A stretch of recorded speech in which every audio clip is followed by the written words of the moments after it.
উচ্চ মাধ্যমিক পরীক্ষায় 3 লক্ষ পরীক্ষার্থী কমেছে এই বছর। এর আগের বছরের মোট সংখ্যক পরীক্ষার্থী যা ছিল তার থেকে 3 লক্ষ কম।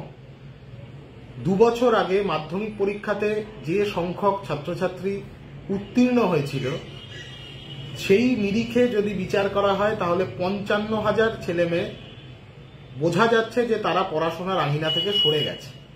রেজিস্টার করা হয়েছে, রেজিস্টার্ড উচ্চ মাধ্যমিক দেওয়ার জন্য, কিন্তু তারা আর বসছে না উচ্চ মাধ্যমিক পরীক্ষায়। 55,000 ছাত্রছাত্রী সংখ্যাটা।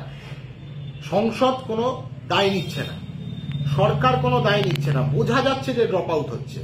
এবং এই তথ্য যদি অ্যানালিসিস করে দেখা হয় তাহলে দেখা যাবে যে প্রাথমিক স্তর, মাধ্যমিক উচ্চ মাধ্যমিক স্তর এবং কলেজ বিশ্ববিদ্যালয় উচ্চশিক্ষা স্তর মেলালে প্রতি বছর কয়েক লক্ষ ছেলে মেয়ে তারা ড্রপ আউট হয়ে যাচ্ছে অর্থনৈতিক কারণে।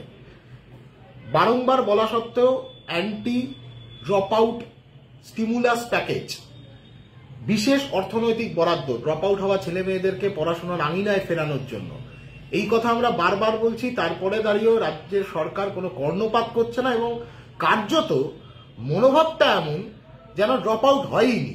ড্রপ আউটের প্রসঙ্গ এলেই ব্রাত্য বসু, মমতা ব্যানার্জি প্রত্যেকের মনোভাবটা এমন যে ড্রপ আউটটা হয়নি, দেখতেই পাচ্ছে না। কিন্তু ড্রপ আউট যে হচ্ছে সরকারি তথ্যই তার প্রমাণ দিয়ে দিচ্ছে। পরীক্ষা শুরু কয়েকদিনের মধ্যে, কি নিরাপত্তা, একটা দেখা যাচ্ছে যে একটা বড় নিরাপত্তার বেষ্টনীতে ঘেরবার একটা প্ল্যানিং সংসদের পক্ষ থেকে সামনে রাখা হচ্ছে।